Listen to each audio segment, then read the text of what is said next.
Exclusive tonight, potentially dangerous, uninspected meat sold to Canadians.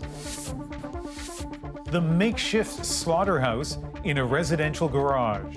I'm hearing goats. And I went, is this really happening?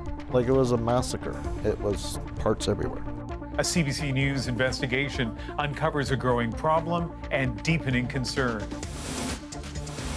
Honda's deal to build electric in Ontario, with billions of taxpayer dollars on the line. This is a historic day with the largest auto investment in Canada's history. And for half a century, he was the voice of hockey in Canada. Oh, baby! Remembering Bob Cole and the legacy of his legendary play-by-play. He was the storyteller of hockey for generations of people like me. How do you thank someone for that?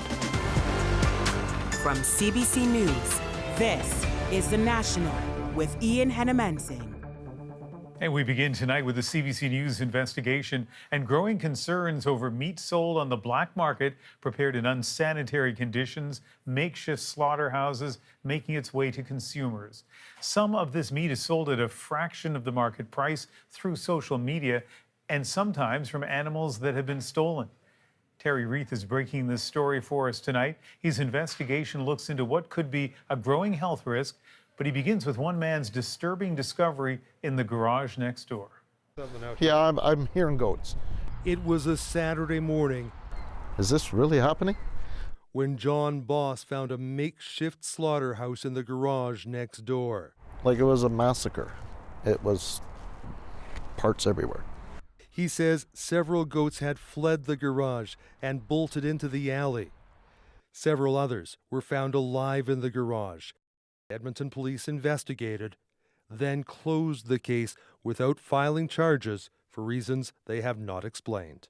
That does not sit well with me.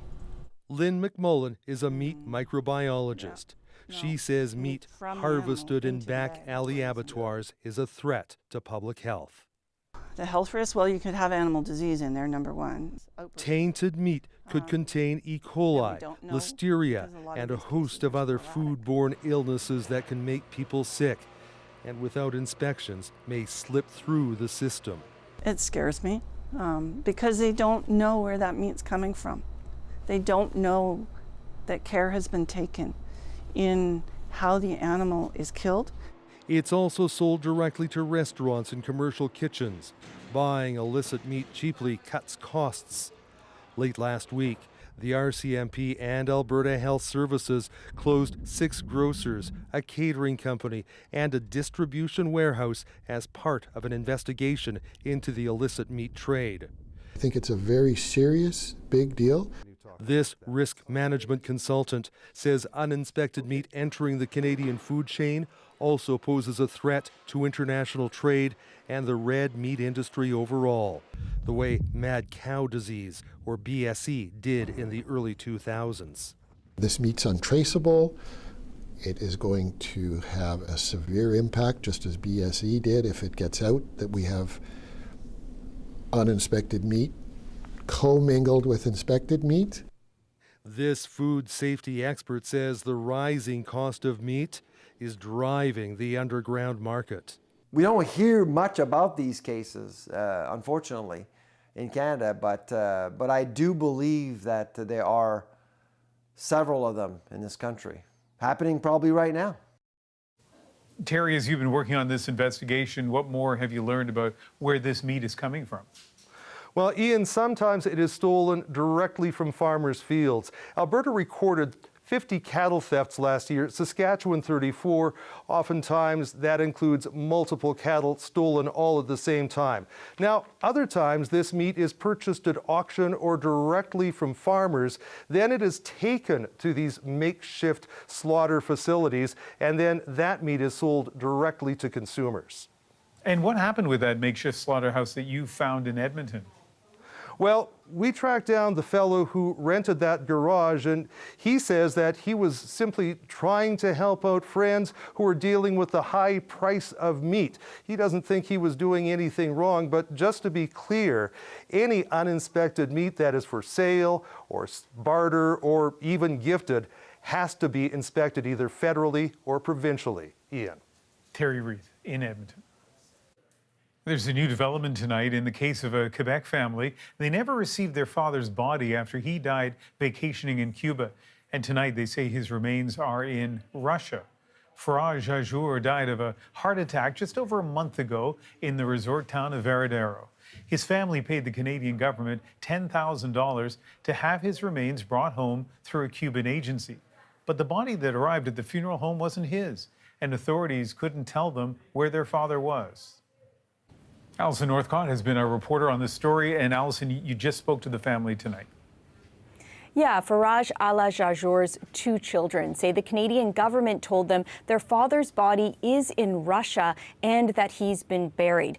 They say the Canadian officials are now working to bring the body back to Canada, but it could be a long and complicated process. I spoke with Ajour's children, Miriam and Karam, this afternoon, and they have been making endless calls trying to find their father's body. After last week's devastating realization, they say that they're now glad that they know where he is, but this is still an ordeal for them. It's like a hard time for us to wait.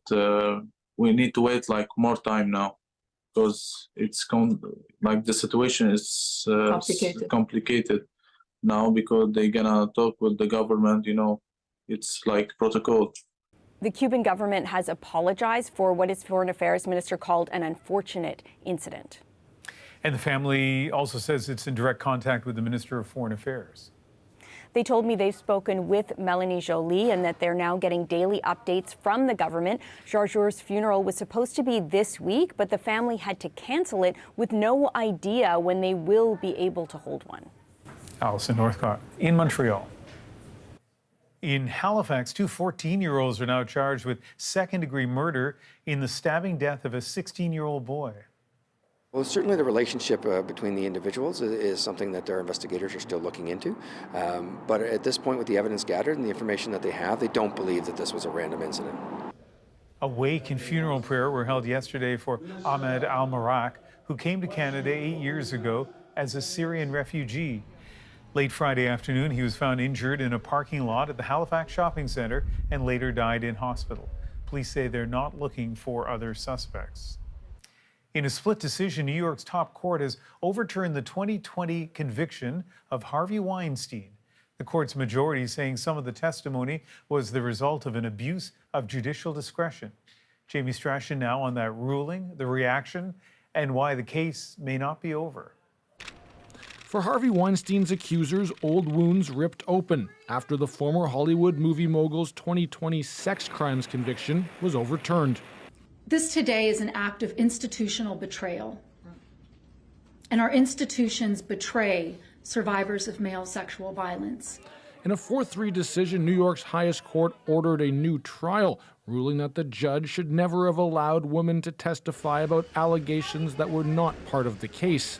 It's so rare. Statistically speaking, cases are virtually never reversed on appeal. Weinstein had been serving a 23-year sentence for the alleged sexual assault of two people. So the Court of Appeals deserves a tremendous amount of credit for doing this, based on the law, not based on popularity contests. In a dissenting opinion, Justice Madeline Singas said men who serially sexually exploit their power over women will reap the benefit of today's decision. The Weinstein case in New York was a seminal verdict, the first criminal conviction of the Me Too movement, America's reckoning with sexual misconduct. And a lot of us felt that we were on a road to seeing a different America. This moment makes it feel like we were wrong. The Manhattan District Attorney's Office indicated it will retry this case. Lawyer Gloria Allred represents one of the accusers in the New York case. It will be more difficult to convict those who victimize women and who prey on them. And because it will be more difficult to convict, I can foresee that there may be fewer criminal prosecutions. Weinstein is not a free man. Last year, he was sentenced in Los Angeles to 16 years in prison for charges of rape and sexual assault. He's also appealing that decision. Jamie Strachan, CBC News, Toronto. As we first told you Monday, the push to make Canada a leader in electric vehicle production is taking a massive step forward. Honda officially announcing it's agreed to invest $15 billion to build 4 new manufacturing plants in Ontario. That cash infusion, along with government subsidies, expected to create more than 1,000 jobs. Ithel Musa now with what it took to land this deal and the impact it could have on Canada's EV industry. It's being touted as the largest auto investment in Canada's history. This is absolutely historic.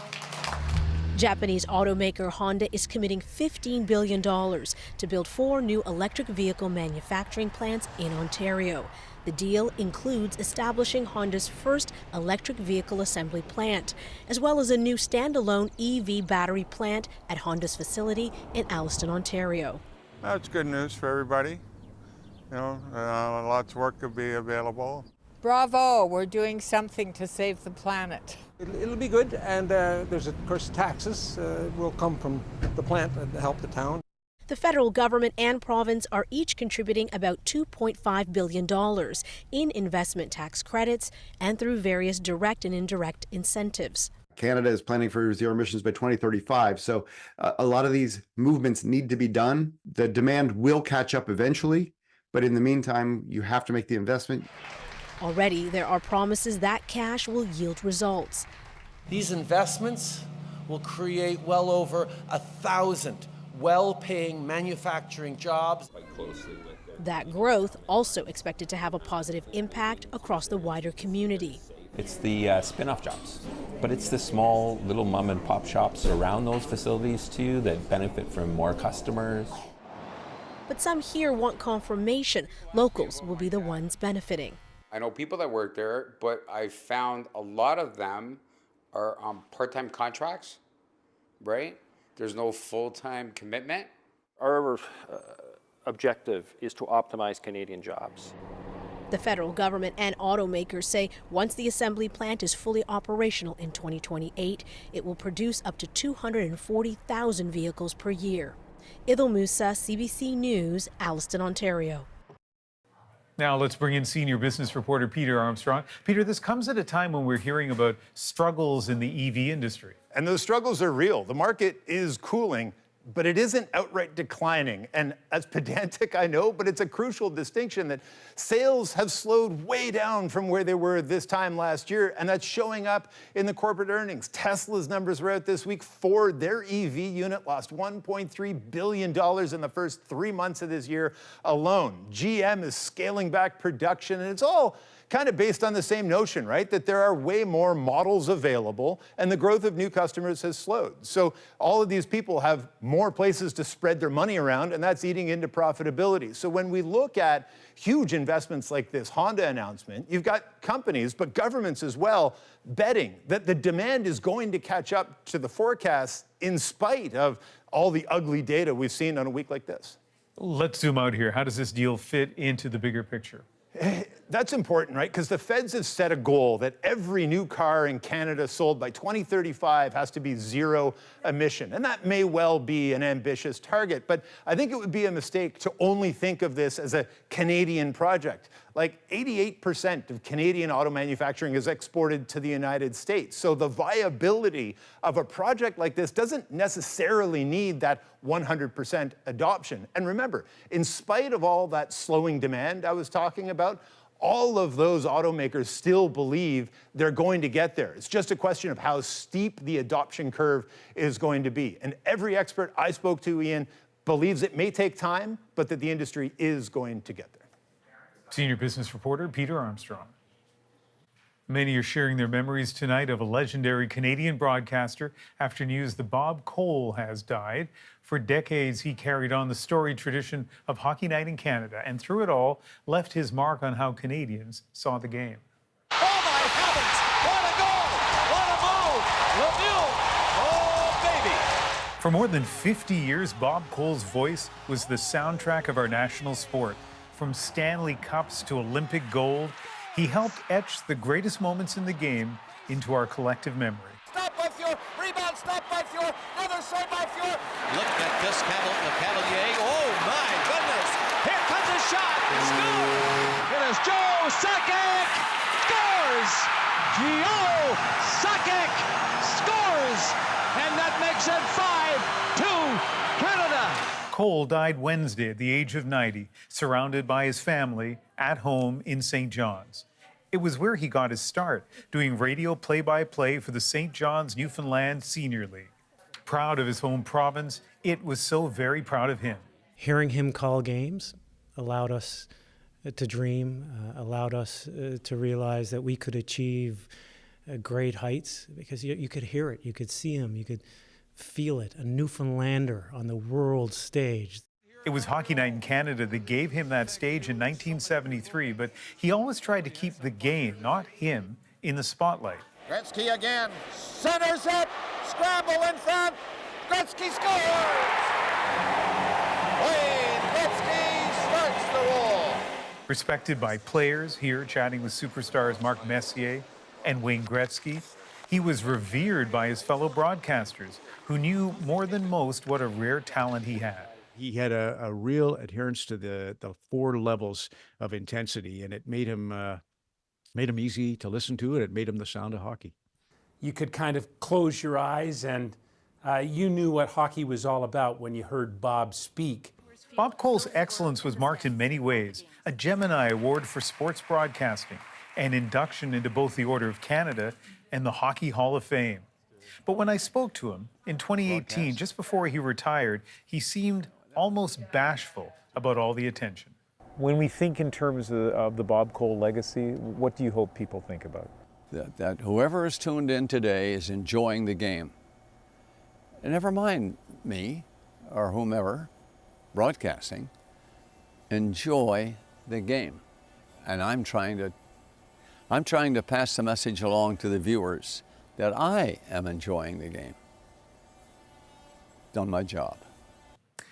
Lots of insights into his career in that full conversation, including his connection to another legendary broadcaster, Foster Hewitt, and some of his most famous on-air moments. If you'd like to see the full interview, it's available right now on the National's YouTube page. The U.S. Supreme Court is weighing a major decision tonight that could change a criminal case against Trump. If you don't have immunity, you're not going to do anything. You're going to become a ceremonial president. What's at stake in the history-making ruling? Poilievre's roadside stop. And we saw you, so I told the team, let's pull over and say hello. At Issues here to break down the politics. And a new study sheds light on the many hospital patients who are homeless. I've been in the hospital about 60 times in the last 2 years. We'll take you inside one hospital, taking an innovative approach. We're back in 2.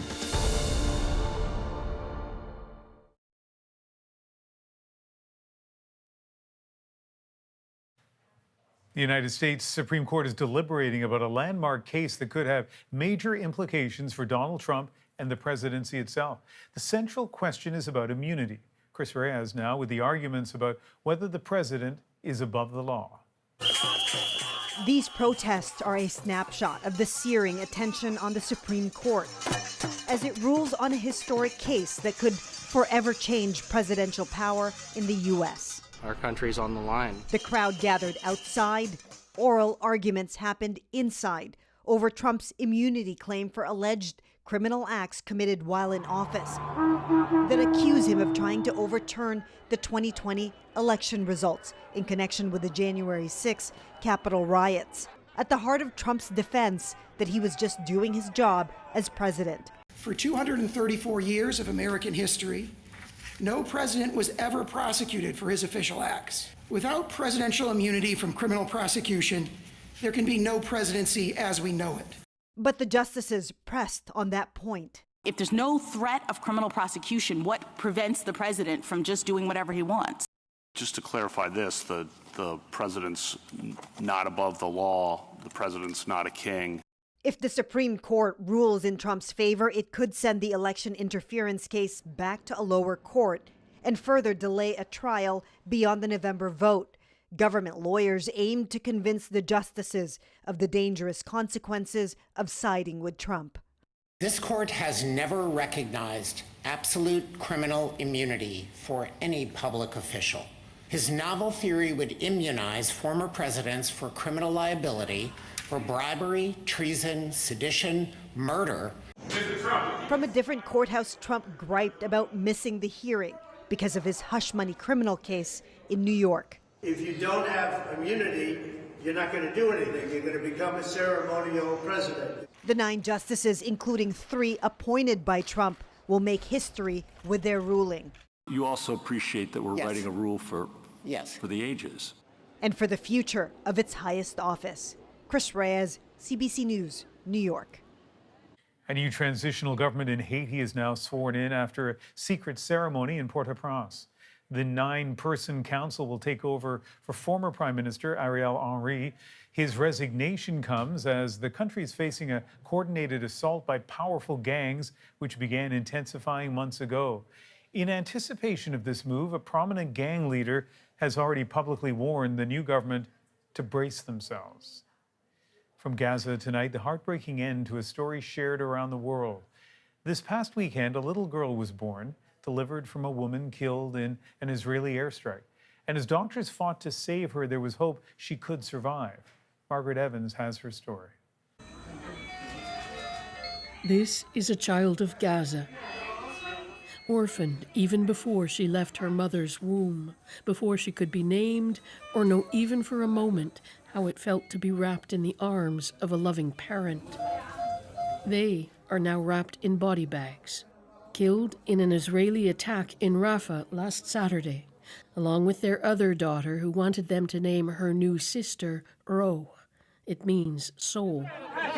This is how that soul came into the world, an emergency C-section in the hospital her mother, Sabrine, was taken to.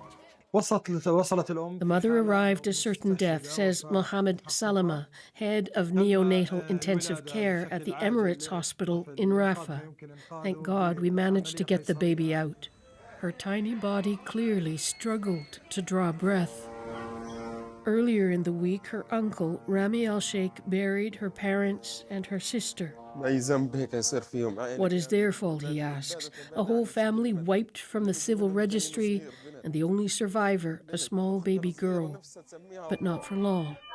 He and the baby's grandmother were allowed to visit her just yesterday. We named her Sabrine Al-Ro, said her grandmother, Sabrine's soul, to make the mother happy and the sister. But death in Gaza is a story that only repeats. Sabrine Al-Ro died earlier today. She lies buried with the parents she never met. Margaret Evans, CBC News, London. A new study highlights just how stretched hospitals have become, helping homeless patients with complex needs. I think we really need to understand homelessness as a healthcare issue. Why the needs go beyond the ER. But first, Rosie is here with Ad Issue. Hi, Ian. Tonight, the fallout from the federal budget. Did it give the Liberals the bump in the polls they were hoping for? It's not about political popularity. It's about doing the right thing to set every generation up for success. Not so much. So can they close the gap with the Conservatives? Chantal, Althea, and Andrew join me to talk about that and more.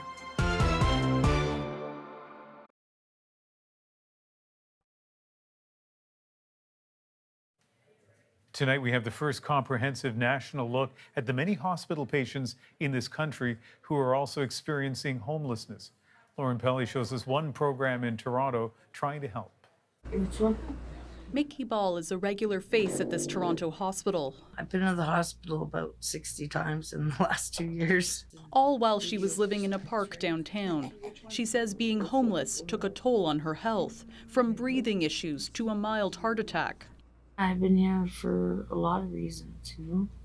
My back, my legs swelled up really bad, and I was thinking that I had a blood clot. Since 2018, hospitals across Canada have been required to track when patients are homeless. A new report shows there were nearly 30,000 hospitalizations among homeless individuals between 2022 and 2023. The vast majority came through busy emergency departments. The top 3 reasons were substance use disorders, serious mental health conditions, and cellulitis, a bacterial skin infection. Hospital stays among homeless Canadians were also nearly twice as long and cost more than double the national average.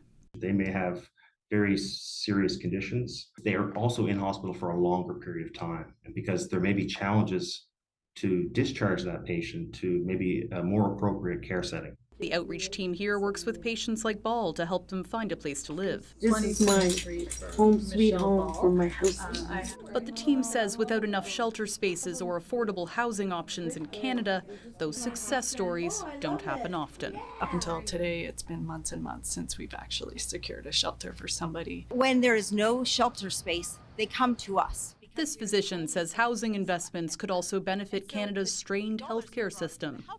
I think we really need to understand homelessness as a healthcare issue, that just as much as we need food and water, we need places to be safe and warm. Otherwise, thousands of Canadians will remain out in the cold with all the health problems that come with it. Lauren Pelly, CBC News, Toronto. Now let's break down the week in politics. Rosie is here with At Issue. At issue, a budget strategy meant to revive the Liberal government, but early polling suggests the party has not yet received the bump they were hoping for. It's not about political popularity. It's about doing the right thing to set every generation up for success. How are Canadians responding to the budget? What more can the Liberals do to close the gap between them and the Conservatives? I'm Rosemary Barton, here to break it all down on At Issue tonight. Chantal Hébert, Andrew Coyne, and Althea Raj. Good to see you all. I don't know really like how soon you should expect to see any kind of bounce from a budget, but I would also argue that this budget is not just a week old. It's more like 3 weeks old because of the strategy that the Liberals put in place of rolling it out. But how concerning should this be for the Liberals? Chantal, I'll start with you. Well, we've had, this week, half a dozen polls, and they all look the same. And they all look like the polls that were published before the budget rollout and the budget. So basically, you're looking at polls that show very little movement.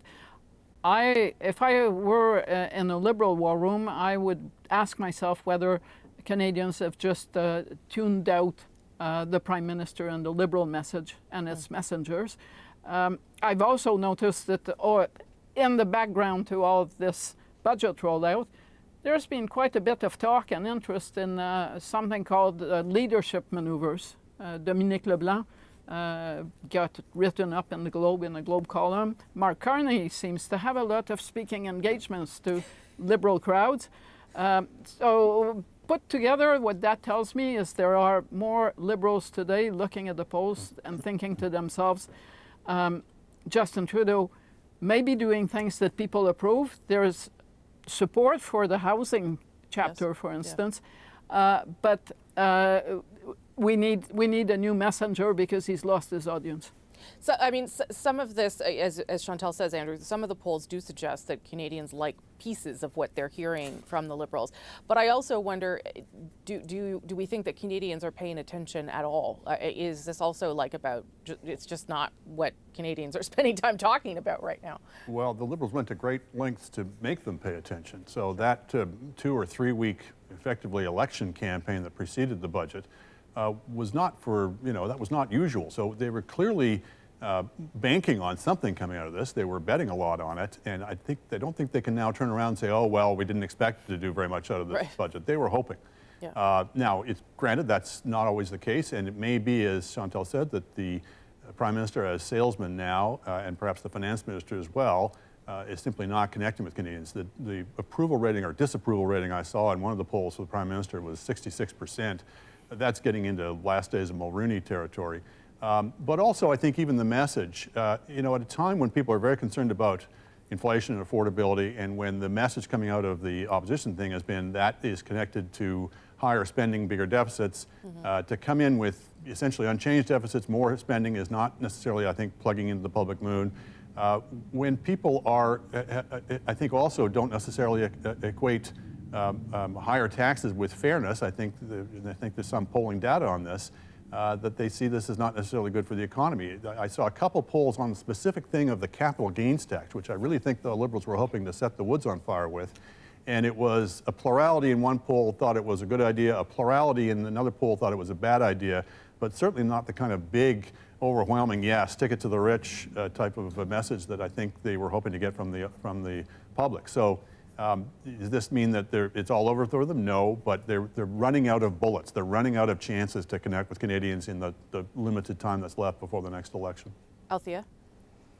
Well, I don't know. I mean, if the next election's in 18 months, there is a lot of stuff that can happen in that time. Well, we don't even know if it will be 18 months. Maybe not. Maybe the NDP will surprise us. But, you know, like I think Trump's election could have an impact. All this talk about another Quebec referendum can have an impact. There are international events that we don't see coming that could have an impact. Maybe Justin Trudeau decides to take a walk in the nice sunny weather of Ottawa. Regardless, I do think it's a little early to put the X. A big challenge for the Liberals has been, and has been for almost a year now, the fact that a lot of Canadians have tuned out the Prime Minister, the party's primary spokesperson, to Chantal's point. That is a huge challenge when you're actually trying to sell something. So far, like the big things that have been communicated seem to be popular with Canadians, the housing that you mentioned, the capital gains tax, Léger had it at 56%. But again, with that, you know, when 2017, when Bill Morneau announced the changes, or the Finance Department announced the changes, we didn't feel the anger really palpitate for like 3 months. And then it was like, whoa, what just happened? Yeah. So I think it's a little early to put the X. I do think they have gone back, let's just make one last point, to a kind of tried and true Liberal strategy. Like this is basically the 2015 budget. It is, we are going to spend more, we are going to have deficits, we're going to ask the wealthy to pay so that we can have a future for Canada and Canadians. And it worked for them then, and they're hoping that it will work for them again. But can you trust the same people to deliver on the things that they said in 2015 they would do that they haven't done? I don't know. But the thing is, it's... Go ahead. Chantal and then Andrew, 2015 it was fresh. Now it's old and tired, for one. Two, on the capital gains tax. If the Liberals were hoping to use it as something that stands for fairness between generations, it would have helped if the Conservatives had picked a fight with them on it, and they are not. And not absent that fight, I suspect that this is not a battlefield that is of interest to the Conservatives under their current branding. And I agree that there are a lot of issues that are micro-targeting audiences. But the real question is, are any of those initiatives the kind of initiatives that make people go to the ballot box and cast a ballot for the government? And I don't think so. I don't think you buy votes with retail initiatives, or at least every government I've seen that tried it ended up in opposition. Andrew. Yeah, in 2015, you're coming off a period of relative fiscal conservatism. People were looking for a change. They were willing to go in a different direction. We're coming off a period now of relative fiscal liberalism, and people are also, I think, looking for a change in direction. So to come out with the same old thing, I don't think is necessarily reading the Times terribly well. I think to come back to the particular miss in this budget, at a time when I think a large section of certainly of the opinion-making community and more so the public is very concerned about the economy basically being stuck in the water, that we're not getting the growth we need, that in fact the GDP per capita is declining, to come up with a budget that, not by my measure, but by the measure of former Liberal finance ministers, John Manley and Bill Morneau, the former Bank of Canada governor and possible future Liberal leader Mark Carney, all of whom said they missed the boat on this. They did not address the growth question. So you've got blue Liberals essentially looking at this and going, I can't see myself in this. This is a party that's basically abandoned us. That's got to hurt them in terms of pulling together an electoral coalition going forward as well. Althea. Everything that Andrew said, yes, he resumed the debate well. I guess I will say a few things that I would be watching for in this budget to see if there is sort of a momentum that can build. I do think the housing it's so big. It really does force you to kind of reimagine what you think the government's role in housing is. But the challenge with that is they only have a year to show movement. And if they cannot show movement in that time, then I don't think they have a leg to stand on. The other thing I would flag is I think the relationship with the premiers. And we saw that last week with the Council of Federation letter where they said, butt out of our area of jurisdiction. But, and we've talked about this on the panel, the government, I think, actually wants to have a fight with the premiers. Yes. They want to be able to say, you know, you guys are not moving on this. You are not being cooperative. You are not matching. The reason that we're not getting to where we need is your fault. And in a way, they're stealing the province's playbook and using it against them. So I think those are two interesting points of tension. That I think will determine whether or not this kind of the framing around the budget takes off. Last quick word to you, Chantal. But it does put the government, if you flag those two, on a collision course with itself, because if it wants to demonstrate that its housing agenda works, it needs cooperation with the provinces. And by the way, all those provinces that dislike the budget got a nice gift with the capital gains tax changes. It is going to go to their bottom line in a way that all provincial finance ministers are probably saying, this is great and we don't have to wear it. Okay, we're going to pause this conversation. I'm sure we'll talk more about this in the coming weeks. But when we come back, we're going to take a look at Pierre Poilievre's roadside meeting with some protesters. Everyone's happy with what you're doing. Really? Fighting That's against awesome to hear. tax. Everyone hates the tax. Yeah. Poilievre made a surprise stop at an anti-carbon tax convoy this week and called the Prime Minister a liar. So who is the Conservative leader trying to court there? That's next.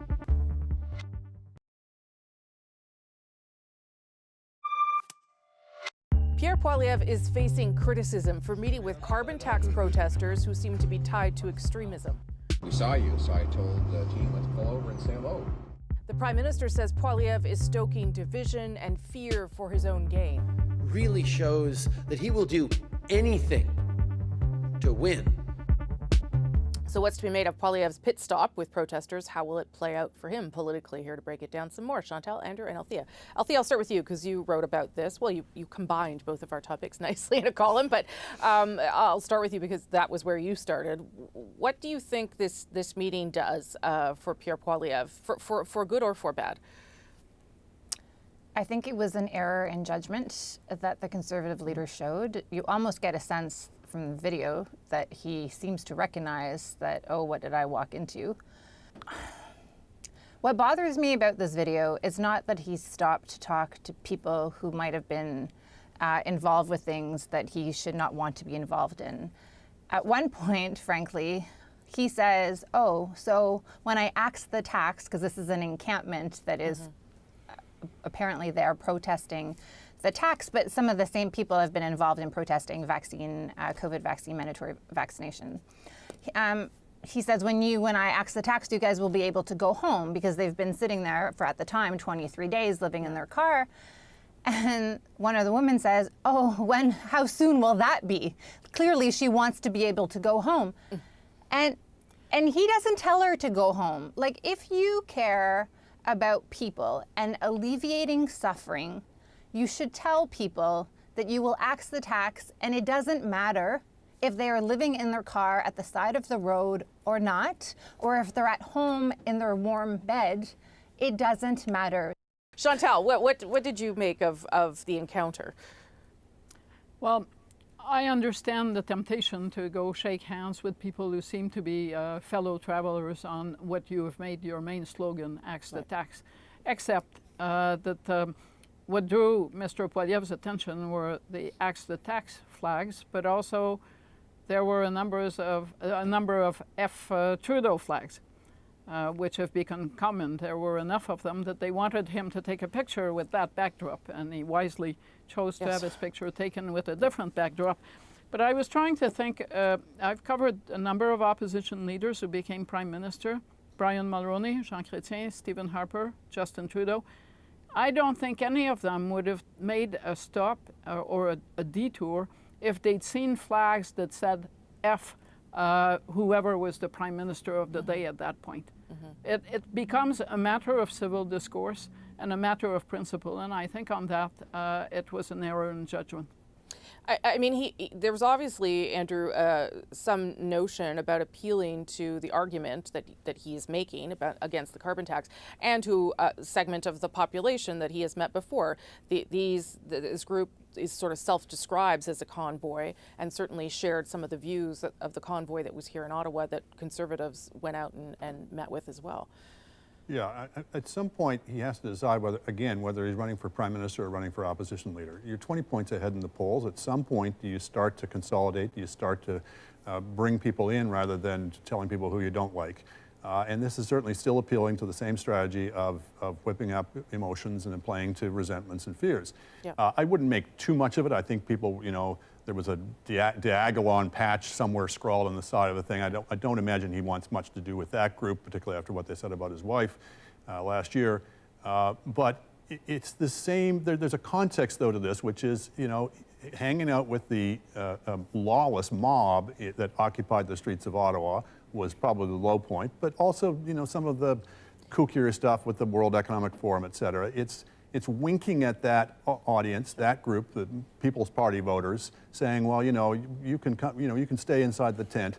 At the same time, he wants mainstream voters to think, okay, he's just doing that for political reasons. He doesn't really believe this stuff. Mm-hmm. I think that's probably true, but the voters should not be put in the position of having to wonder whether the next Prime Minister of Canada is a mainstream, normal politician or somebody who hangs out with extremists. And the Diagolon thing, when I talk about extremists, it's the Diagolon flag that we're pointing to. Whether he saw it or knew it was there is, I think, a different question. Chantal and then Althea.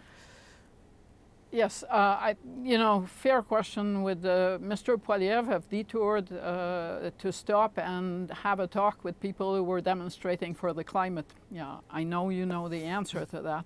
But for the average voter, having a prime minister who can actually talk about the environment with people who are concerned, that would be the vast majority of Canadians, works better than having a prime minister who seems to send the message that he will be happy to talk with people who occupy Parliament Hill or occupy the border between two provinces with views that make them believe that if they sit there forever, politicians will cave. These kinds of events that he's encouraging now will come back to haunt a Conservative government if and when there is one led by Mr. Poilievre, because those tactics will be used on him.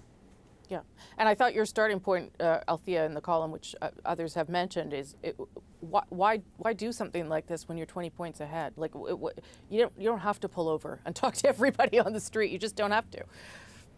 No, I mean, I supposed that he felt a little comfortable, a little too comfortable to take that risk. I think right now, we're living in a different era than we were 20 years ago. Everybody has a cell phone. You have to expect that everywhere you go, there will be a record of it and it will be broadcast on social media.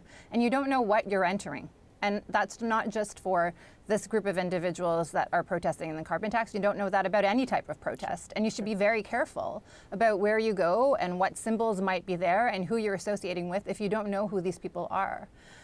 But beyond that, I think, Andrew said he's kind of, winking at conspiracy theorists. He's not just winking. He is engaging them. He is affirming what they have said on the World Economic Forum, for example, that Justin Trudeau's government is run by the World Economic Forum. We've seen that during door knocks.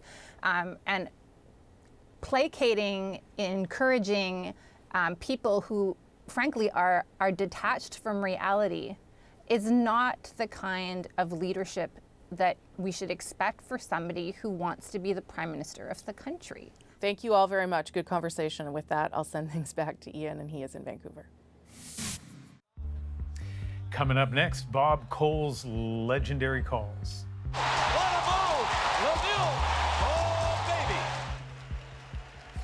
We remember his iconic commentary in our moment.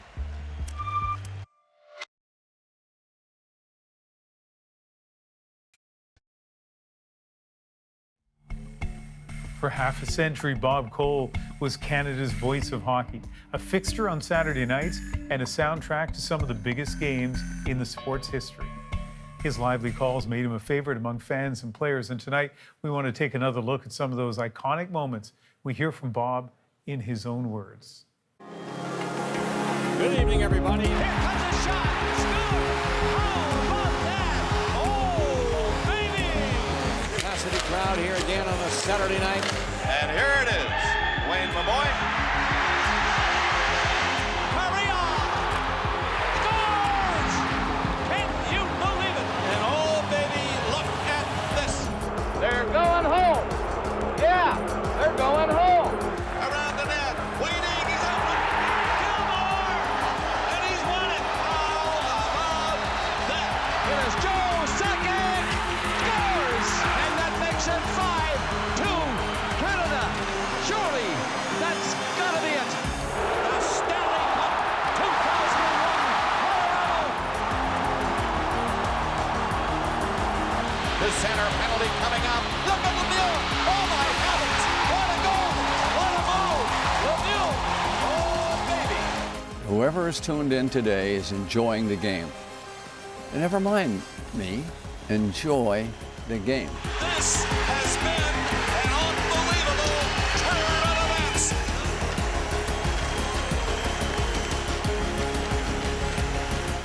You know, it reminds me of watching a musical performance where the piano player is fantastic, but they're accompanying another musician and they know just when to be heard and when not to be heard. And that's what Bob did with all those great moments in hockey. He will be so missed. Thank you for being with us. I'm Ian Hannamansing in Vancouver. Good night.